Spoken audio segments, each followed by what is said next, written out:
Avant de commencer cet épisode, je voudrais du fond du cœur remercier le studio Majorel qui m'accueille encore une fois aujourd'hui dans toutes mes aventures multiples. Ils ont le matériel que je n'ai pas, ils ont l'énergie que parfois je n'ai pas. Ils me secourent dans toutes mes idées les plus folles. C'est un lieu agréable où je me sens bien et qui pratique des prix qui sont très raisonnables, très humains, j'ai envie de dire. Donc si vous voulez en savoir plus, c'est sur studiomajorel.fr. Je vous invite à y aller et ils répondront à toutes vos questions. Bouche à bouche. Ta bouche, leur bouche, sa bouche, ma bouche, ses bouches, des bouches, bouche à bouche. Un podcast de rencontres artistiques.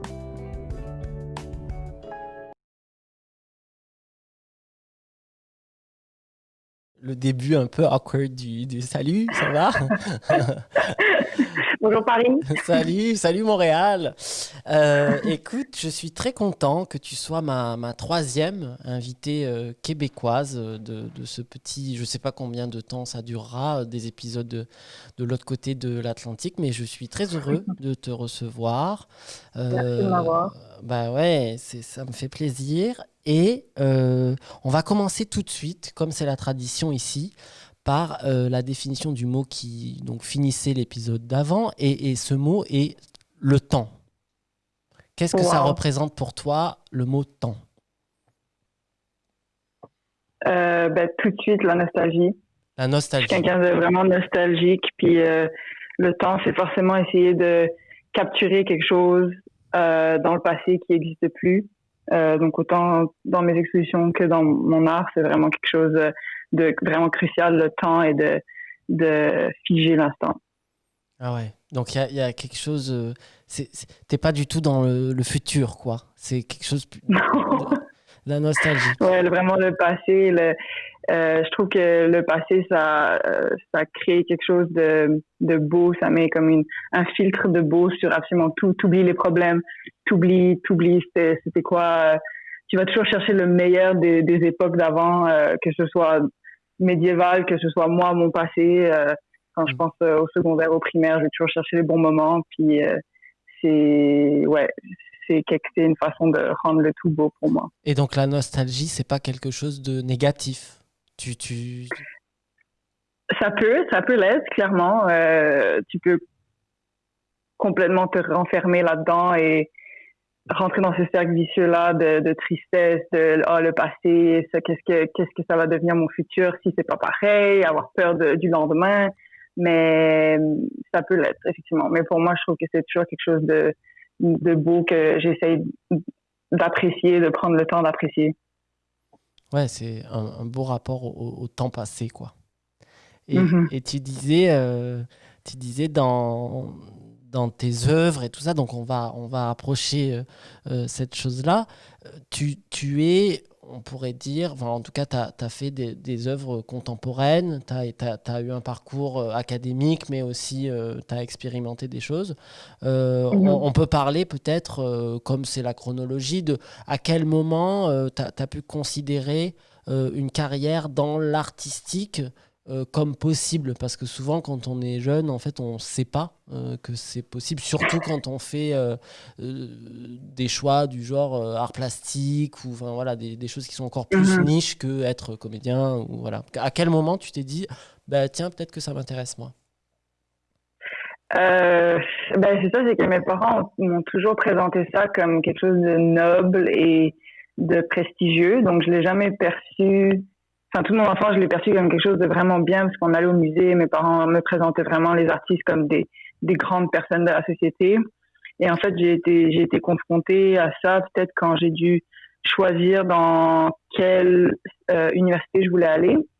Puis là, je me suis dit, OK, je choisis pas juste ce qui me plaît, je choisis un métier qui va me rapporter de l'argent. Ou pas. Et je pense que c'est à ce moment-là que j'ai compris que le numérique, c'était peut-être une option en art pour avoir plus d'argent, parce que dans ma tête, je me disais, OK, si je suis bonne en numérique, je peux peut-être aller en jeu vidéo. En jeu vidéo, il y a de l'argent. Oui, donc tout de suite, t'as pas eu ce moment tu vois, où tu as essayé des choses, tu t'es tout de suite dit, en fait, non, moi, je veux en vivre. C'était pas mystique pour toi, le milieu artistique. Mais est-ce que tes parents font partie du milieu artistique ou pas du tout?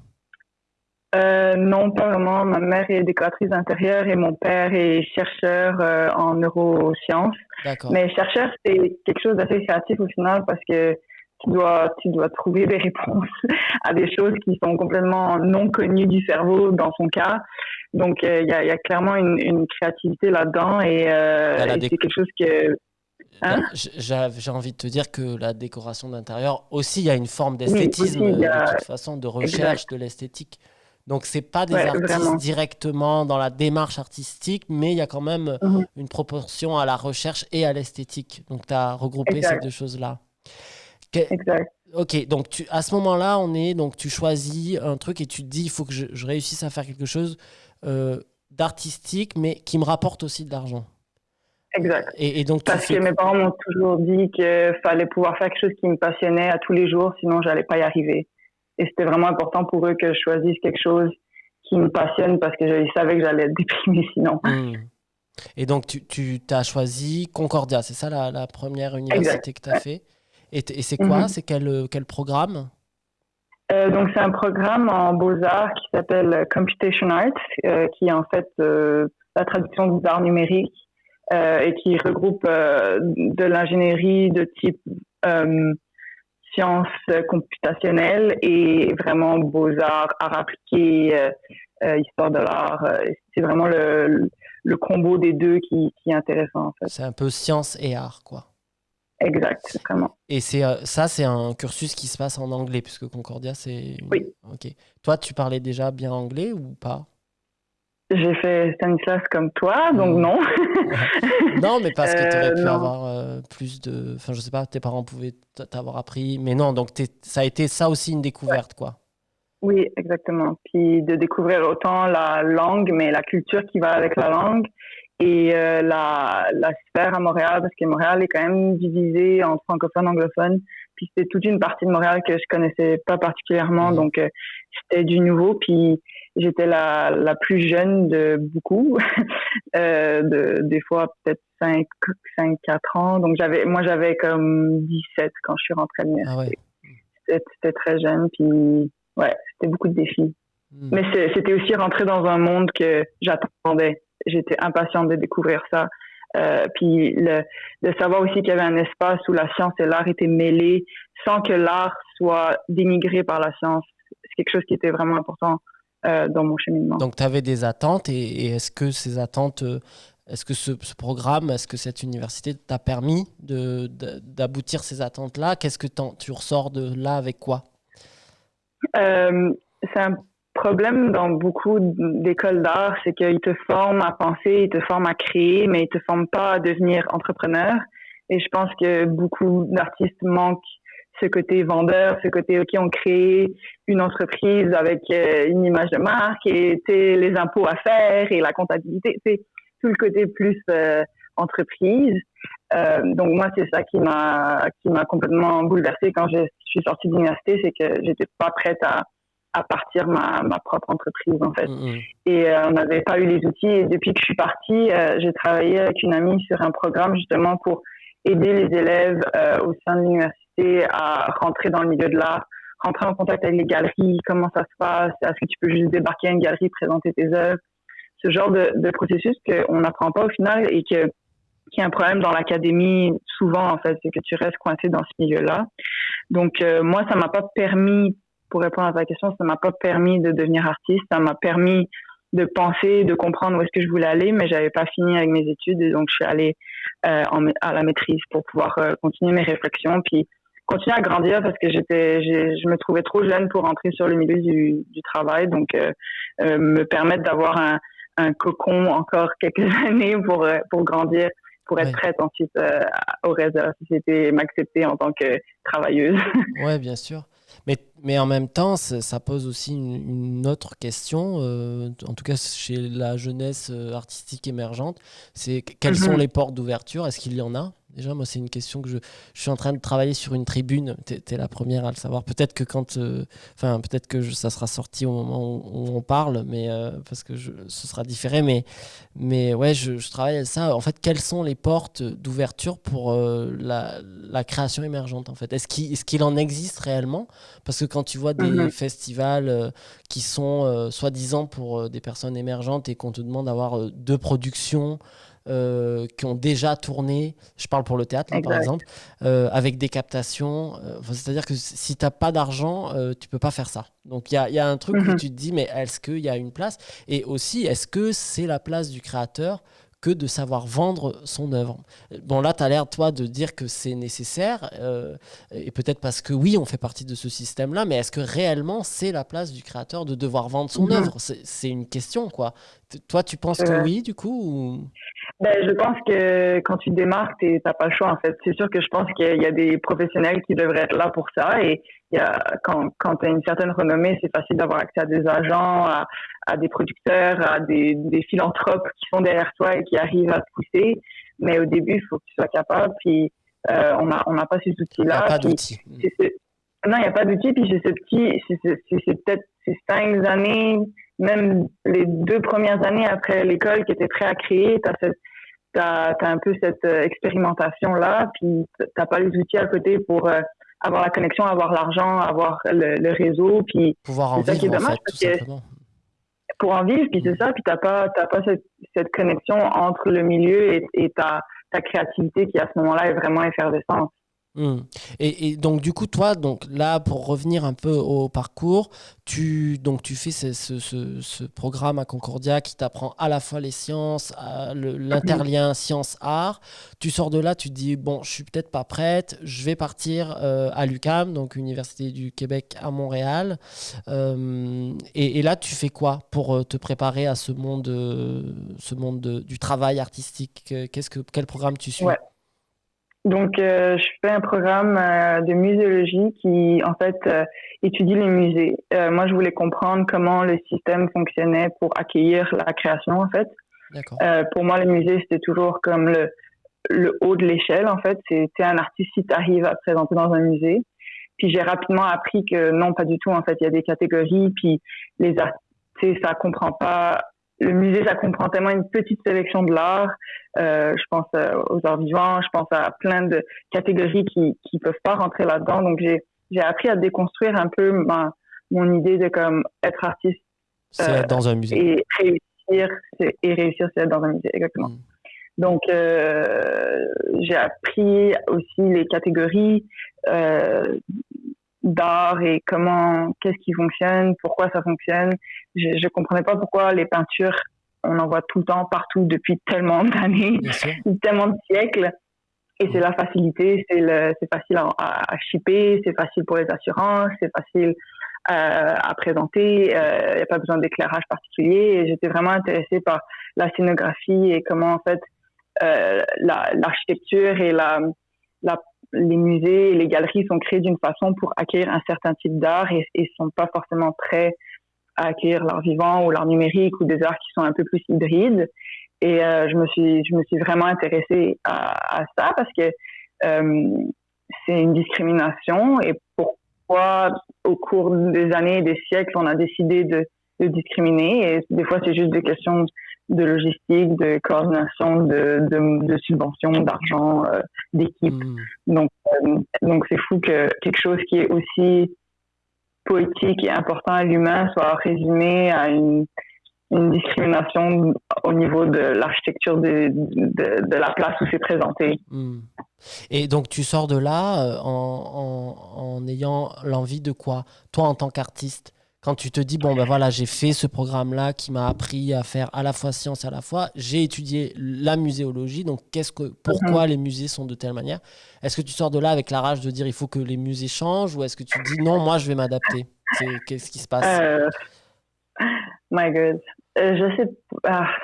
C'est tellement un système qui fonctionne partout dans le monde et qui existe depuis tellement d'années que je peux pas juste arriver et me dire, OK, je vais changer ça, mais j'ai eu la chance de travailler au Musée d'art contemporain pendant 3 mois. J'ai fait un stage là-bas et j'ai travaillé justement sur la collection d'art numérique et les expositions d'art numérique. Et et essayer de comprendre au sein d'une grosse institution comme ça au Canada, comment eux essayer de changer et s'adapter à de nos jours où les technologies, c'est dans notre quotidien, mais l'art le représente pas.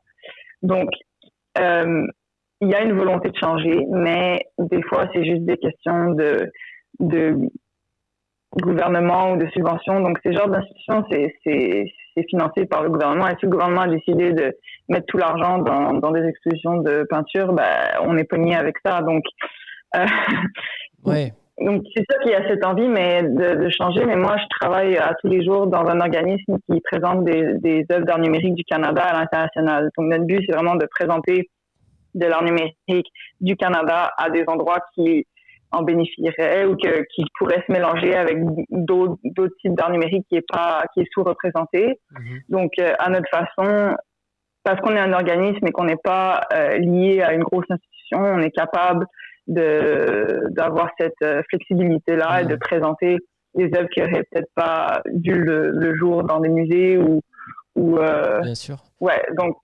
c'est sûr qu'à tous les jours, on essaye. Quel est ton rôle dans cet organisme et comment il s'appelle, si tu peux le dire? Ça s'appelle Molior et je suis chargée des communications et de la coordination. D'accord.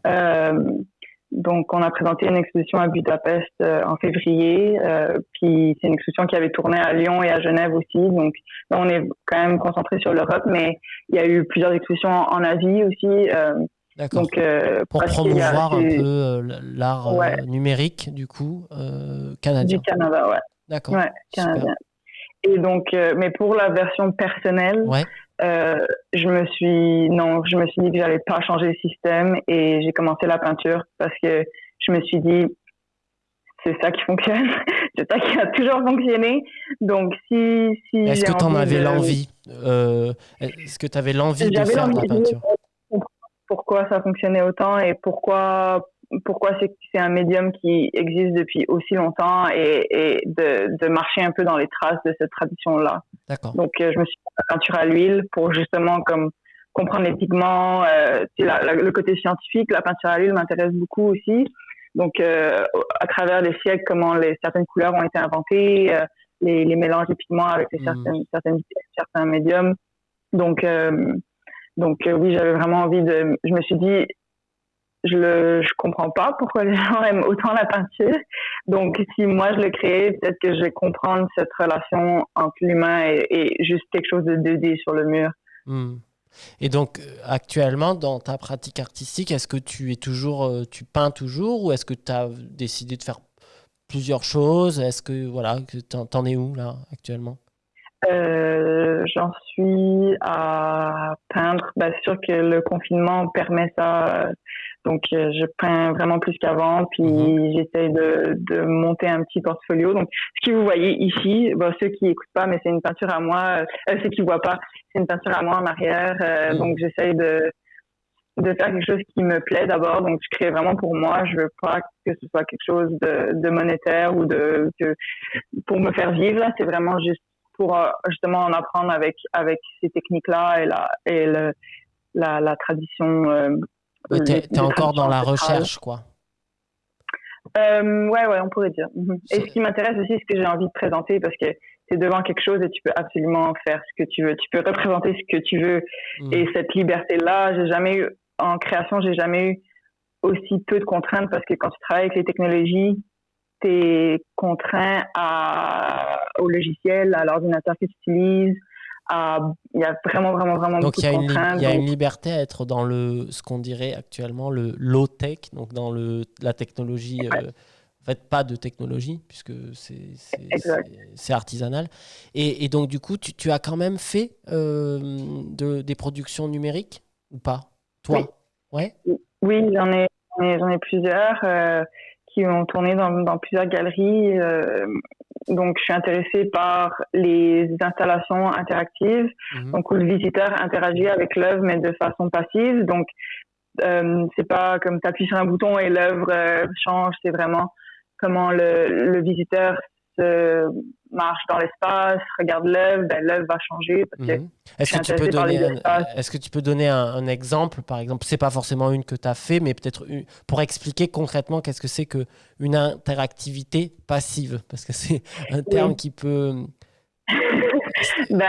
Donc, par exemple, si tu as un écran devant toi, il va y avoir peut-être des sensors, je sais pas comment on dit en français, des capteurs qui vont te capter. Et selon ton déplacement dans l'espace, ça va te suivre. Ça va changer, ça va te suivre ou ça va changer ce qui va se passer dans l'ordinateur. Donc, mettons, si il y a cette œuvre que j'adore, c'est un œil, c'est juste une vidéo d'un œil, de vraiment gros plan.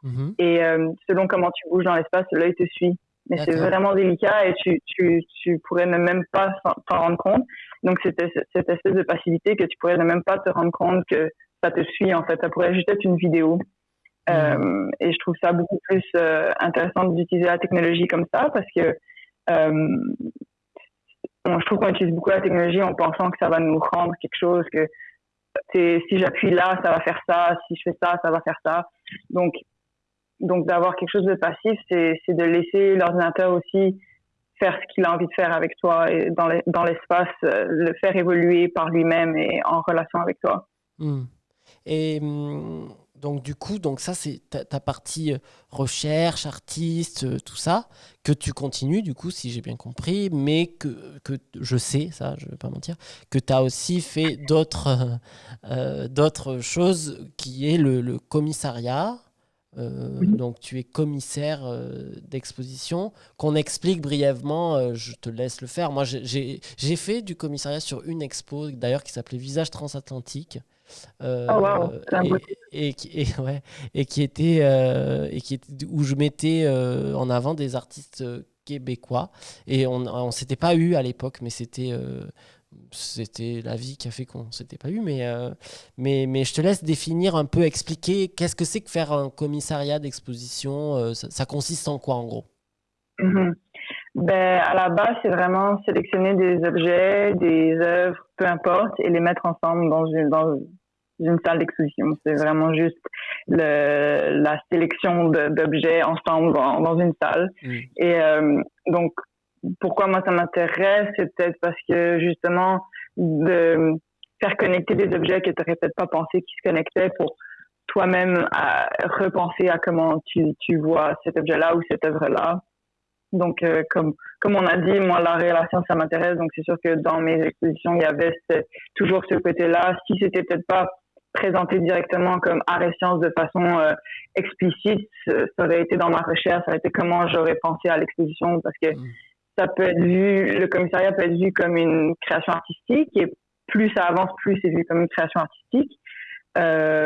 Mais il y a aussi ce côté-là très très scientifique d'avoir une question et de vouloir y répondre grâce à l'exposition. Donc, tu peux avoir ton hypothèse de comment l'exposition va avoir lieu, comment tu veux répondre à la problématique, et les musées de sciences sont faits de cette façon-là. Souvent, c'est qu'est-ce qui s'est passé avec les dinosaures, et là, il va y avoir plein de façons de voir comment c'est présenté. Exact, de vision. Et excuse-moi, je t'ai coupé, mais est-ce qu'on peut considérer que c'est un peu le metteur en scène d'une exposition? Oui, c'est exactement ça. C'est un peu ça, quoi, finalement. C'est une vision, c'est la disposition d'objets dans l'espace, comme un metteur en scène mettrait des corps dans l'espace. J'imagine qu'il y a même une scénographie, finalement. C'est aussi le commissaire d'exposition qui gère l'éclairage. Voilà. Donc, on est d'accord? C'est sûr ils ont accès à des techniciens, tout comme les metteurs en scène. Mais c'est sûr que moi, j'aime, d'ailleurs, l'éclairage, c'est quelque chose que j'apprécie particulièrement, et je pense qu'il peut donner le ton à une exposition et qu'il faut absolument pas négliger. Et beaucoup de commissaires le négligent parce que, les techniciens vont le faire. Non, c'est important. Ça peut être vraiment important. Et du coup, quels sont les si tu as envie d'en parler, hein, si tu n'as pas envie, tu me dis non, mais quels sont les expos pour lesquels tu as fait du commissariat, et qu'est-ce que ça t'a appris des choses? Qu'est-ce qui s'est passé? Explique-moi un peu. Je vais parler de la plus récente, donc en ce moment, il aurait dû y avoir lieu. My God. Bref, En ligne, on a créé une exposition qui s'appelle Fleurs sauvages, qui parle en fait des fleurs natives de Montréal. Et on s'est rapidement rendu compte que les fleurs qu'on voyait à tous les jours à Montréal l'été, c'était des fleurs qui étaient importées par les colons, et que ces fleurs-là avaient peut-être une histoire plus loin et pourraient peut-être nous expliquer justement l'urbanisation de Montréal, les changements qui s'est passé selon les époques. Et donc, on a commencé à se pencher là-dessus et on s'est rendu compte qu'effectivement, c'est vraiment une source incroyable d'informations sur l'histoire de la ville de Montréal, historique et sociopolitique aussi.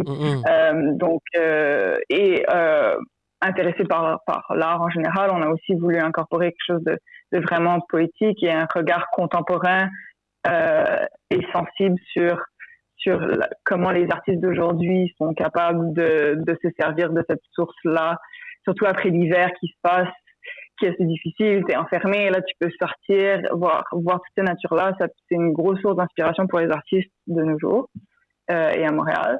Et donc, on a fait affaire avec le musée, l'écomusée du Tiers-Monde, qui est un musée citoyen d'histoire. Donc, présenter l'histoire de Montréal à travers les témoignages, les témoignages des citoyens et la version citoyenne. Donc, c'était parfait parce que effectivement, la flore native de Montréal est très liée à l'histoire des citoyens. Comment eux se l'ont approprié à travers les années en créant des jardins. Je pense par exemple à la communauté italienne qui s'est installée à Saint-Léonard à Montréal, qui est devenue vraiment une grosse communauté italienne et eux ont récupéré les terres publiques pour en faire des jardins et ils sont devenus autosuffisants au sein de leur propre quartier où frère Marie-Victorin, qui était un des premiers à recenser les fleurs du Québec et leur histoire en fait, et qui est devenue vraiment une figure importante autant politique en créant le jardin botanique de Montréal que par sa science à travers le monde. Donc c'est vraiment quelque chose qui est tissé dans l'histoire de Montréal. Oui, mais c'est intéressant. Oui, dis-moi. Non. Moi, je vais juste dire par rapport aux artistes, j'avais oublié de parler des artistes. Donc, on a fait affaire avec la faculté des arts de l'UQAM pour présenter des œuvres d'art émergent d'étudiants qui étaient en premier, deuxième ou troisième cycle. Donc, c'est sûr que moi, je suis intéressée par les installations et genre l'espace, comment ces installations-là prennent de la place en 3D. Puis, je trouvais que ça faisait du sens avec les fleurs qui, elles aussi, poussent et changent et se modifient dans l'espace. Mais à cause de tout ce qui se passe, on n'a pas pu la présenter en vrai, donc c'est en ligne si vous voulez voir ça. C'est en ligne. Est-ce qu'on voit ça sur quoi? Dis-nous le... Donc, vous pouvez aller sur le site de l'écomusée, l'écomusée du Tiers-Monde. Du Tiers-Monde, hein? Du Tiers-Monde. Du Tiers-Monde. Ok, super. Et l'expo s'appelle Fleurs sauvages, c'est ça? Fleurs sauvages.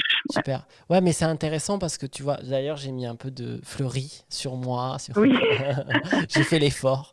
Non, mais en fait, ce qui était intéressant, c'est de voir à quel point tout est interrelié, tu vois, c'est-à-dire que une fleur a aussi, enfin c'est une histoire, c'est-à-dire que dans un pays, comme tu dis, avec les migrations, ben ça apporte un certain type de fleurs qu'il n'y avait pas à la base.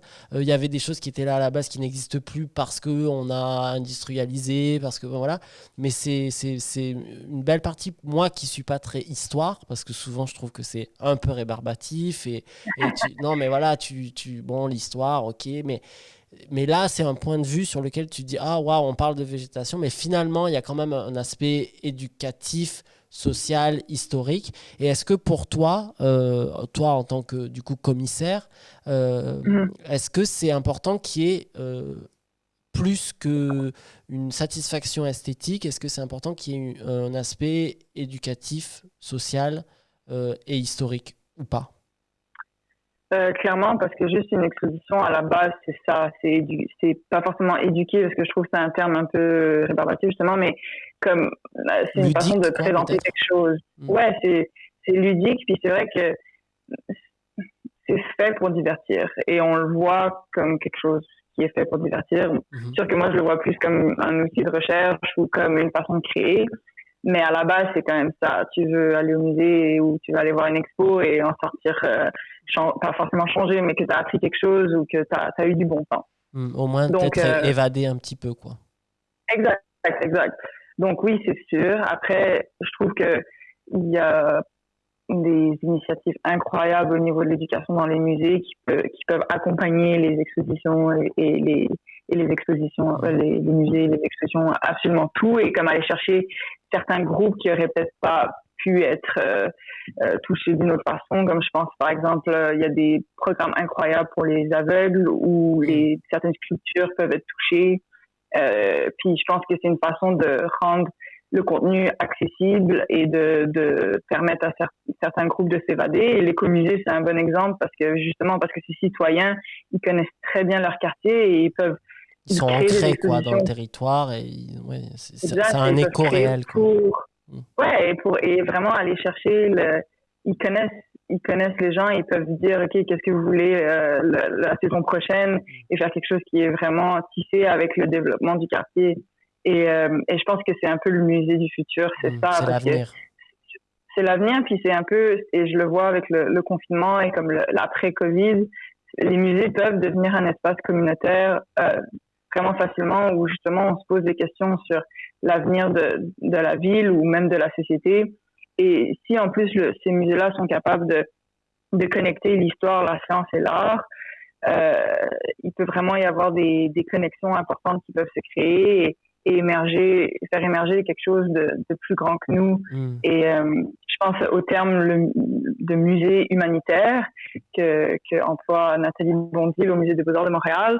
Puis c'est sûr que attends, j'ai pas entendu son nom. Nathalie Bondil, c'est la directrice du Musée des Beaux-Arts de Montréal. Okay. Elle aime beaucoup qualifier le Musée des Beaux-Arts comme de musée humanitaire parce que pour elle, c'est vraiment justement une place c'est pas une place pour étudier, pour avec ta loupe aller étudier des gens ou des choses ou de l'art. Non, c'est plus un espace pour apprendre, connecter, se regrouper, puis c'est ça, juste comme connecter avec quelque chose que tu étais curieux ou que tu voudrais apprendre. Mais c'est intéressant parce que tu as répondu, je voulais te poser la question, qu'est-ce que tu penses de ce fameux monde d'après parce que la crainte, moi, que j'ai par rapport au théâtre, par exemple, et je me dis, est-ce que les gens vont avoir la volonté de retourner physiquement dans des lieux bon, je pense que oui, parce que c'est humain, mais est-ce qu'on n'a pas peur que le numérique prenne le pas complètement? Parce qu'on a vu des musées d'ailleurs qui ont ouvert leurs portes de manière virtuelle, ce qui est une belle initiative dans ces temps-là, mais est-ce que c'est pas aussi un danger? Et pareil, tu vois, on a vu nombre d'artistes faire des lives, alors c'est plus ou moins bon, des peintres qui peignent en live, on a vu tout ça, c'est génial, c'est une ouverture, mais est-ce qu'il n'y a pas aussi le risque de s'enfermer dans ce monde virtuel? Est-ce que toi ça te fait peur ou est-ce que tu penses que de toute façon ça n'arrivera pas et que voilà? Ça me fait peur, non, totalement, ça me fait vraiment peur parce que on ne peut pas perdre l'aura du réel. Et je pense que quand tu te retrouves devant une œuvre qui te fait vibrer, il y a quelque chose que tu peux pas avoir virtuellement, que tu peux pas te créer l'ambiance, les gens autour de toi, toi face à l'œuvre, la physicalité est tellement importante. Ouais, même si l'œuvre est une œuvre numérique. Oui, voilà, oui, vraiment. Oui, oui, effectivement.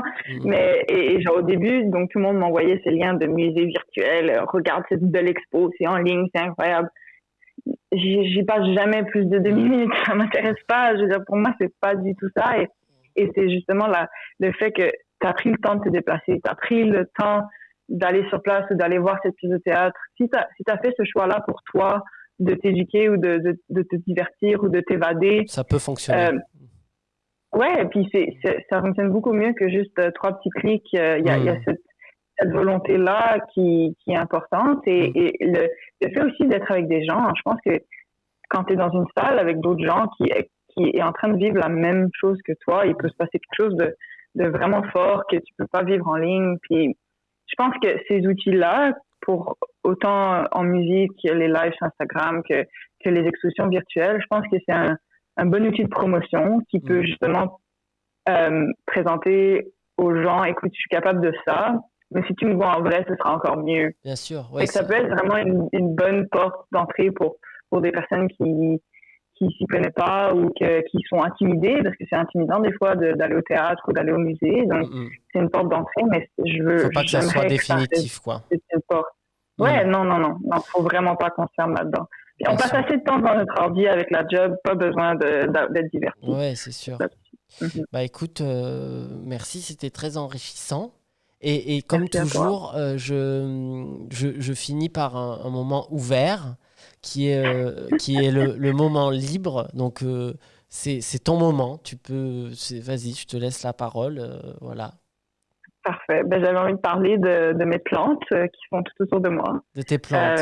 Puis en fait, j'ai remarqué avec le confinement qu'il y a beaucoup de gens qui sont rentrés dans le hobby d'avoir des plantes et qui me posent plein de questions de comme mes plantes meurent, qu'est-ce que je devrais faire? Ben, mon conseil là pour tous ces gens-là, c'est mets-toi à la place de ton pot. Donc, essaie de mettre ta tête à la place de ton pot et tu regardes si tu es capable de voir le ciel. Si tu es capable de voir le ciel, la plante va avoir assez de lumière et elle va être contente. Parce que si toi-même avec ta tête, tu n'es pas capable de voir le ciel, elle va mourir, elle va pas bien aller, ça va pas du tout marcher. Et j'ai envie de dire, c'est la même chose avec toi. Régulièrement, check si de là où tu travailles, tu es capable de voir le ciel, parce que sinon tu vas aller mal et tu vas manquer de vitamine D, tu vas tomber en dépression. Donc toi-même, essaye de te considérer comme une belle plante et vérifier que tu bois assez d'eau et que tu vois le soleil régulièrement et le ciel régulièrement. On a eu surtout en confinement où on reste à l'intérieur. Bien sûr. On a eu les conseils végétaux de Jade Seguela. Voilà. Non, mais c'est super. Puis, si vous voulez m'envoyer vos photos de plantes malades sur Instagram à ja.jpeg, je me ferai plaisir de vous faire un petit diagnostic de plantes malades. Bah écoute, oui, ou même pour voir aussi ce que tu fais, ça peut être intéressant. On va finir par, comme c'est encore une fois la tradition, pour toi, en un mot, le premier qui vient, quel est le mot qui te rend joyeuse, le mot qui pour toi fait écho à la joie? Soleil. On reste dans le phyto, quoi. Ça nous donne de l'énergie. Super. Exact. Ben, merci. C'est le printemps, donc nous c'est le printemps, vous c'est déjà l'été, j'imagine. Ouais, il fait chaud. Il fait plutôt chaud, ouais. Et bien, merci pour ce moment ensoleillé. Et puis on se dit à très très vite. À très très vite. Merci. Merci, au revoir. Ciao.